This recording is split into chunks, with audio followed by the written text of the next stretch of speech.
We talked about periodization, which is 4 months, 6 months before you're getting into the competition. You get ready, you do your training, strengthening, speed, reflexes, coordination.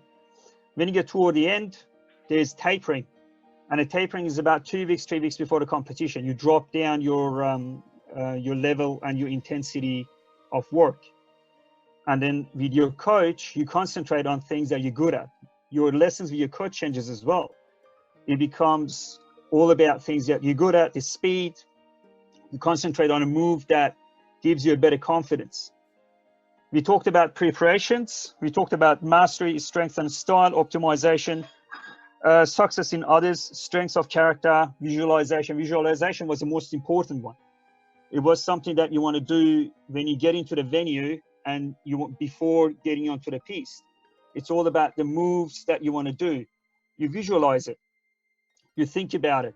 You get into the competition, you finish, when you get off, then you can reflect back on those moves. Again, everything comes back to the visualization.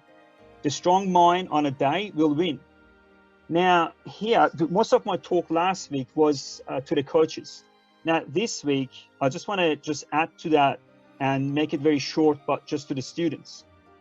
So the preparation and periodization, your coach is involved. They know what to do. They help you. They bring the stress level down. On a day when you're going in, now it's up to you. What are you doing? Your warm-up is important. Remember, one of the things that actually affects your fencing on a day is the people that you're fencing. Most of the time, you know those people, and it creates expectation. And those expectations, it creates some sort of a pressure. You're under pressure to win. You're either an underdog or an overdog. If you're an overdog, everybody's expecting you to win. If you're an underdog, everybody thinks you're going to lose. So you're trying harder. It creates a stress. So when you're going in, one of the things, remember, have your favorite music, put a music on. Don't go around, talk to people. Don't talk to your opponents. Get a quiet section or a corner, sit down, make sure your equipment is ready, it's working. Listen to your music, visualize. If your coach is there, you can do a warm-up lesson right at the beginning, but not more than 5 minutes. After that, you're on your own. During a bout, when you're fencing, don't go keep checking your scores on the score sheet. A lot of I've seen with my students as well, they keep checking their scores. If you got 5 pulls, if you got 5 bouts to win, you already done 4. When you checking the numbers, again, mentally it creates a pressure. It creates a stress. Be in the moment.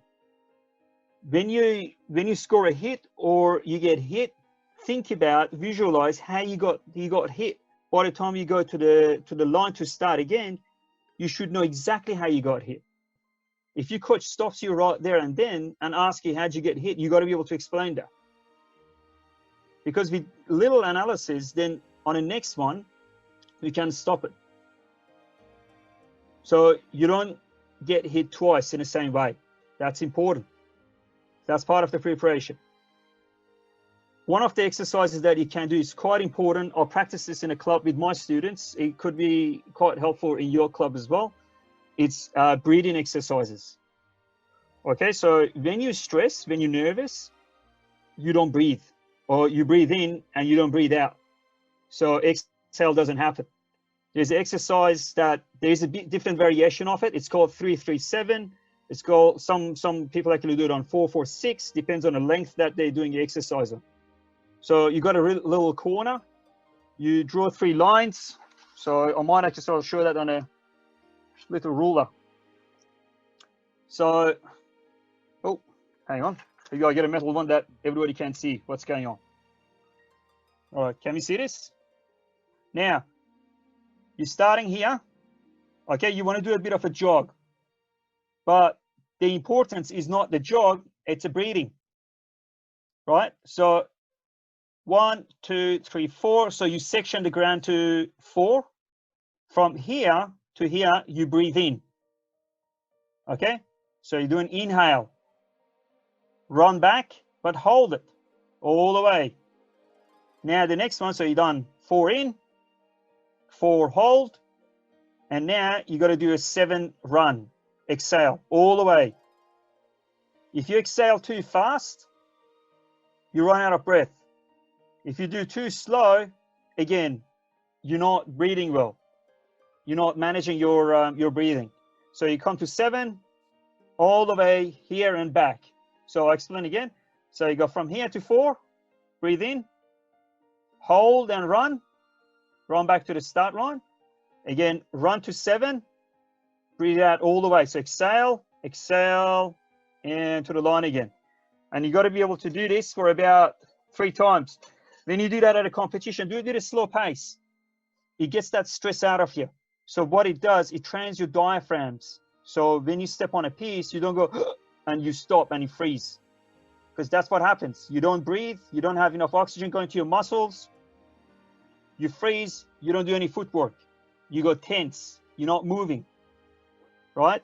Again, if you remember from last week, I was telling you, if that happens again, you're in a situation. You've done everything, but you can't do anything. Now you got to move. If you move your legs, it releases that tension. Okay, so you're doing a bit of a reverse. But so I'm just going to do a quick review, and I'm done for the students. So we've done the preparation. On the day when you're entering the comp, yeah, do your warm-up. Make sure your equipment is checked and everything's working. Don't go around try to be chitty-chatty. Don't talk to people. Keep it to yourself. Visualize on the strong moves that you have. Okay, put your head down and visualize the moves, and you'll do it. You see on YouTube, there are a lot of hits that you call it an impossible hit. It's actually possible because their mind is there. They got a strong mind, these athletes, and they keep practicing. And they do your breathing exercises. And on a piece, if your coach is there, he will handle it. He will talk to you, which is quite important. The coaches will keep it simple and he will talk to you. And the last part, when you're on the piece, move.